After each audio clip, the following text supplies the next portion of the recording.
All right, so I hope you all are doing well on this Fritter Friday. And I got my apple fritter, and it is nice and fresh, just like they gotta be. And got my coffee right here. Keep looking over here. If it's wise, because I'm looking at my face instead of the camera there. All right. Oh yeah. Well, it has been an interesting couple of weeks. I'm still trying to adjust to this glorious thing called retirement, and it's going good. I think the biggest challenge is trying to get myself in a routine, because when you're on the job, at least the jobs that I've had, there's typically a start time, and where you punch in. So I'm used to getting up in the morning at a certain time, same time, 5 days a week, and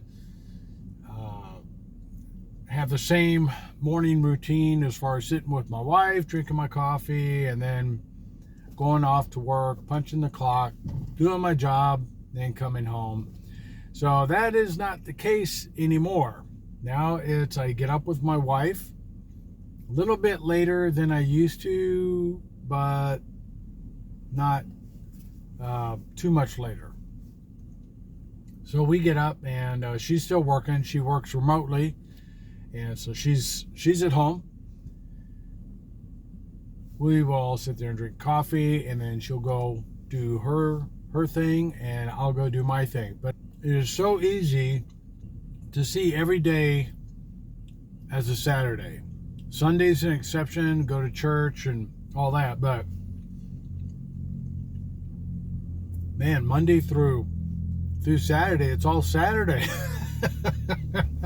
That's the weirdest thing to get used to. So I sat down last night, and I kind of started working on a schedule of some sort. I'm not going to be a slave to a schedule, but I do need a little bit of structure, just some idea of what I'm going to do. And then I figure I will make a few different schedules, like schedule A, B, C, and D, whatnot. And then depending on what's going on, like today, I'm meeting with some fellows for our men's breakfast. We do that every week. So it'll be a different schedule than that. But and any other day that I have something that I'm always doing, then I'll have a separate schedule for that day. So anyway, so I'm in that mode right now. But well, let's say for the Friday, I like to talk about odd things in the news, and here we go. On Mount Shasta, which is in Northern California, the U.S. Forest Rangers rescue a climber as they were out on routine patrol. This was at 10,000 feet, and they found this ill-prepared climber / flyer that only had one layer of down, and definitely was not prepared for an overnight camping. Not to worry though.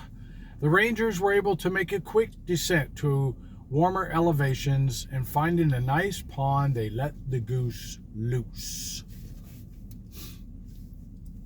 I guess I would think that geese were able to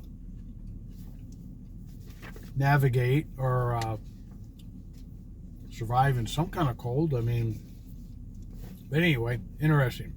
All right.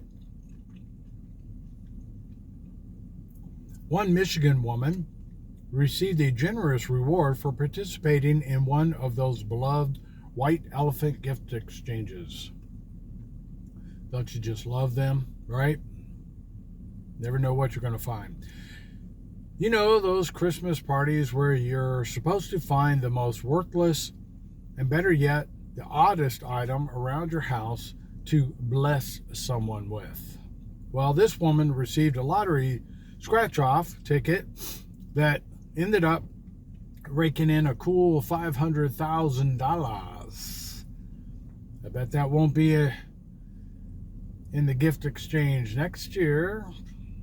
Reports state that the giver is looking for some reason to sue the lady in order to get what should have been theirs. Emotional trauma is what lawyers are claiming. I made up the last part. Doesn't say anything about the giver trying to sue. Okay, I'm just saying, but I could see that happening. All right. Hope you don't mind this, but it is Fritter Friday after all. Okay, so you have to make sure you go out and get your own apple fritter or bear claw or eclair or something, or bean sprout roll. I don't care. Anyway, okay, we talked about the Guinness Book of World Records last time, and I do have something interesting from that this time as well. David Rush breaks 52 records in 52 weeks for the second year in a row. What were some of the records he broke, you ask? And sitting on pins and needles, waiting to find out. The easiest record he broke was bursting the most balloons with boxing gloves.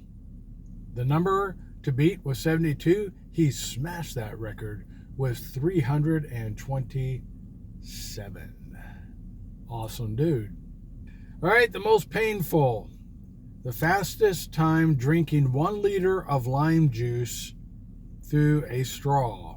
He did it in 13 seconds. And yes, he said, I threw up. I bet you did. What some people do to get attention. The most unexpected challenge.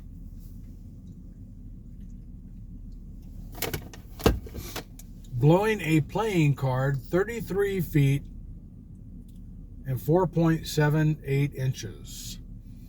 So he must have thrown it up in the air and sitting there puffing on it to keep it from going on the floor.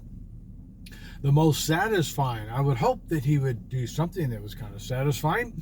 The most satisfying was the most juggling tricks in 1 minute with 3 balls. He did 49. Okay, I could see that. First, let's see, his first record broken of 2024 was, okay, now here's one that you got to try. I mean, everybody, at least once in their life, has to try this one. I would have loved to have seen a video of this guy doing this, all right? The most ping pong balls caught in shaving foam on the head in 30 seconds. So he put all the shaving cream, stacked it up on his head, and then was throwing up, I guess, or somebody was throwing ping pong balls at him, and he had to catch them in that puff of shaving foam in 30 seconds. He did 14. Whoa. Okay, so there's your challenge for 2025 to break that record. Yep, y'all got your work cut out for you. So you better get busy. All right, let's see.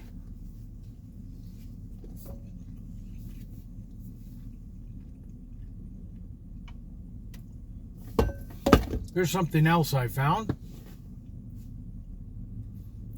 Has anybody ever called you a bird brain or something similar?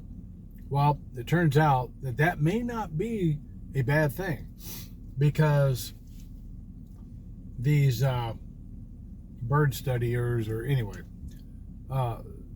these people are digging up these old dinosaur birds and trying to figure out, they're always trying to figure out how smart they were or whatever of these old bones. Anyway, as they started looking at it, these researchers saw that the bird brain actually is more than just the mass, the big mass in their skull. It actually goes off into little smaller areas. And so total brain mass actually takes up more room in their skull than our brain mass takes up room in our skulls. So, I mean, does that mean that they're very, very smart? I mean, they don't have to have GPS. Of course, there's a place in our town, and it's a mystery, where there's this big parking lot, and there's still some stores there, but different stores than what they used to be, and there's been some changes. Anyway, all these seagulls circle around in this one area of the parking lot. They'll land and they'll go around. They'll kind of pick up stuff off the parking lot, but it's not like there's a food vendor around there. But they keep coming. They don't go anywhere else except for around some of the lakes. They don't go anywhere else, as far as I know of, in town, but that one spot. Apparently, there used to be a restaurant there, a small restaurant that doubled as the bus stop. And my suspicion is that genetically, their predecessors would fly there every year, or whatever. It was on their GPS in their brain, and so their posterity inherited the GPS signal, and so they go there and they're just crazy. And I'm wondering, how long is it going to take for them to starve to death because there's no food there. This last one might be a little upsetting, so I don't know, just stick with me. But the Colorado Supreme Court rules that elephants cannot sue to leave the zoo because they are not persons, and therefore are not eligible for habeas corpus privileges. Now, you can debate whether or not animals can be persons. I don't think they can be, but I can understand if you think they are. My dog seems to have some personality to him. They can think and all that, but they're distinct from humans, I think. Anyway, but you may think, why? That's crazy. Elephants are persons, why can't they? Okay, so that debate isn't what got me really thinking about this story. My question is, and there was 5 or 6 elephants that were claiming this lawsuit. Obviously, an animal rights group was pushing it for them, but my question is, how did they get 5 or 6 elephants into the courtroom? Think about it. All right. Until next Friday's Fritter Friday, y'all have a good day.